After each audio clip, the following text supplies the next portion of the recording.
चलिए सीधे अब आपको कैथल लिए चलते हैं, जहां पर हरियाणा के मुख्यमंत्री मौजूद हैं। क्या कुछ कह रहे हैं नायब सिंह सैनी, सुना। कमलेश डांडा जी, प्रदेश की महामंत्री डॉक्टर अर्चना गुप्ता जी और हमारे जिला के लोकप्रिय अध्यक्ष अशोक गुर्जर जी, पूर्व सांसद राज्यसभा जनरल डीपी वत्स जी, पूर्व विधायक तेजवीर सिंह जी, पूर्व विधायक कुलवंत बाजीगर जी, रवि तारावाली जी, कैलाश भगत जी, पूर्व विधायक दिनेश कौशिक जी, मंच पर विराजमान हमारे लोकसभा के लोकप्रिय प्रत्याशी आदरणीय नवीन जिंदल जी, जोरदार ताड़ियां बजा करके अपना आशीर्वाद इनको दें।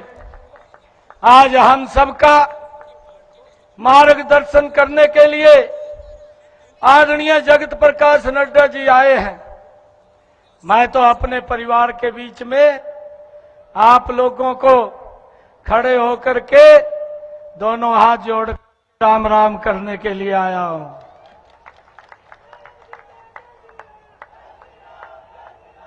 और भाइयों, लोकसभा की सबसे बड़ी पंचायत का, यह देश की सबसे बड़ी पंचायत का चुनाव है। यह कोई साधारण चुनाव नहीं है। यह चुनाव गांव का भी नहीं है। यह चुनाव वार्ड का भी नहीं है। यह चुनाव इस देश की दिशा और दशा तय करने वाला चुनाव है। दुनिया में भारत की भूमिका क्या होने वाली है, यह उस भूमिका को तय करने वाला चुनाव है। और आप लोगों से आग्रह है कि पिछले 10 वर्षों में आदरणीय नरेंद्र मोदी जी के नेतृत्व में भारत किस गति से बढ़ा है, भाइयों उस गति को बढ़ाने वाला ये चुनाव है।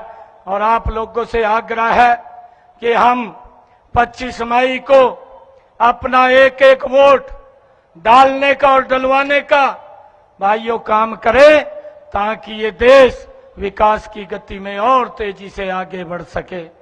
भाइयों, हमने देखा है इन 10 वर्षों में, अगर हम कुरुक्षेत्र लोकसभा की बात करें, चाहे यहां भगवान वाल्मीकि श्री कृष्ण संस्कृत विश्वविद्यालय खोलने की बात हो, चाहे यहां मेडिकल कॉलेज खोलने की बात हो, चाहे भगवान आयुष किशन श्री कृष्ण विश्वविद्यालय खोलने की बात हो, और चाहे यहां रेलवे एलिवेटेड ट्रैक बनाने की बात हो, चाहे यहां पर रेलवे के अंडरपास और ओवरब्रिज बनाने की बात हो, चाहे यहां पर हमारे इस लोकसभा क्षेत्र में केंद्रीय विद्यालय खोलने की बात हो, लगातार चाहे सड़कों का जाल बचाने की बात हो, इन 10 वर्षों में आदरणीय नरेंद्र मोदी जी के नेतृत्व में मेरा ये कुरुक्षेत्र लोकसभा भी बदला है, पूरा प्रदेश भी बदला है, और देश भी नरेंद्र मोदी जी के नेतृत्व में भाइयों बदला है। और मैं आप लोगों से ये आग्रह करने के लिए, क्योंकि इतनी भारी गर्मी भी है और उस गर्मी में इतनी बड़ी संख्या के अंदर आज कैथल के अंदर आप लोग आए हैं, हम सब की एक बड़ी जिम्मेवारी है। आदरणीय जगत प्रकाश नड्डा जी हमें यह अपील करने के लिए कि देश के अंदर हमें जो समस्याएं हैं पिछले 10 वर्षों में नरेंद्र मोदी जी के नेतृत्व में उनका समाधान हुआ है। आने वाले समय के अंदर ये भारत, ये इस देश के लोगों के अनुरूप आगे बढ़े और यहाँ पर जो सुविधाएं हैं वो सुविधाएं लोगों तक पहुंचे।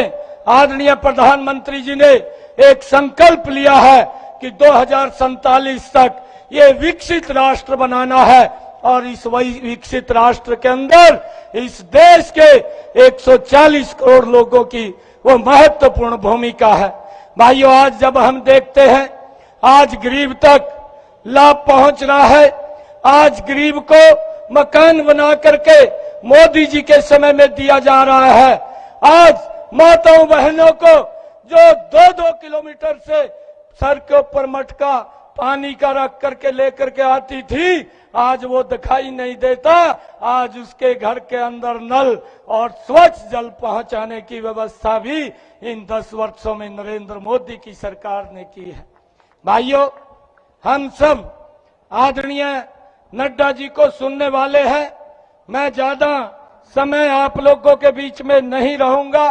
मैं तो एक अपील अपने परिवारजनों के बीच में ये करने के लिए खड़ा हुआ था कि 25 मई को एक एक वोट आप कमल के बटन का दबा दीजिए, बाकी के काम हमारे ऊपर छोड़ दीजिए। आपको किसी प्रकार की कोई चिंता की जरूरत नहीं है। जो हरियाणा का सबका साथ, सबका विकास लेकर के बड़ी गति से विकास हुआ है, उस विकास की गति को आदरणीय नड्डा जी, आदरणीय मोदी जी के नेतृत्व में इसको बढ़ाने का काम आप सबके आशीर्वाद से करेंगे। भाइयों, हम सब मिलकर के एकजुट होकर के कांग्रेस की उन भ्रष्टाचारी नीतियों को, जो यहाँ पर इस प्रकार का प्रत्याशी है, भाइयों जिनका का मंच के ऊपर खड़ा होकर के कहता था कि कांग्रेस इतनी भ्रष्टाचारी पार्टी है, मैं इसके साथ बच्चों की कसम खाता हूं, मैं कभी समझौता नहीं करूंगा। और भाइयों, जो ये कसम खाता था कि कांग्रेस इतनी भ्रष्टाचारी पार्टी है, अगर सोनिया गांधी की जांच कराई जाए वो तिहाड़ जेल चली जाएगी। भाइयों, आज वो दोनों जो एक दूसरे को पानी पी करके गाली देते थे, आज दोनों गले मिल रहे हैं। और गले नहीं मिल रहे भाइयों, आज उनका एक ही मिशन है, उनका देश का विकास का एजेंडा नहीं है, उनका देश के लोगों तक सुविधाएं पहुंचाने का एजेंडा नहीं है, उनका एजेंडा है भ्रष्टाचारियों को बचाना और उनका एजेंडा है परिवारवाद को बचाना। भाइयों, इसको लेकर के ये घमंडिया गठबंधन के लोग इकट्ठे हुए हैं। और मेरा आग्रह है, जो शिक्षा की बात दिल्ली में करता था, भाइयों उसने दिल्ली में गली गली में ठेके खोल दिए, और ठेके खोलने नहीं, उसकी कमीशन भी घर में पहुंचाने का रास्ता बना दिया। और जब ईडी ने देखा कि ये पैसा कहां से आया, अब वो जेल के अंदर पड़ा है और जेल के अंदर भी वो हिसाब मांग रहा है। और जो ये बोलता था कि अगर मेरे ऊपर आरोप लगेगा मैं त्याग पत्र दे करके अपनी जांच कराऊंगा, आज उसके ऊपर भाइयों कोर्ट ने आरोप सिद्ध कर दिए, जेल के अंदर पड़ा है, फिर भी कुर्सी छोड़ने का नाम नहीं ले रहा। इस प्रकार का प्रत्याशी कांग्रेस ने यहां उतारा है। जब कांग्रेस के जमीन नीचे से खिसक गई, भाइयों जो एक दूसरे को गाली देते थे उनके साथ गठबंधन कर लिया। और गठबंधन जब हुआ है भाइयों, आज उसका निर्णय ये देश की, प्रदेश की जनता करने वाली है।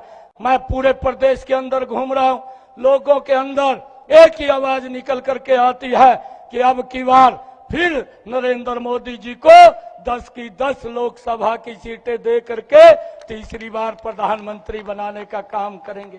लोग आज एक ही बात बोल रहे हैं, और वो बात बोल रहे हैं अब की बार, अब की बार, अब की बार।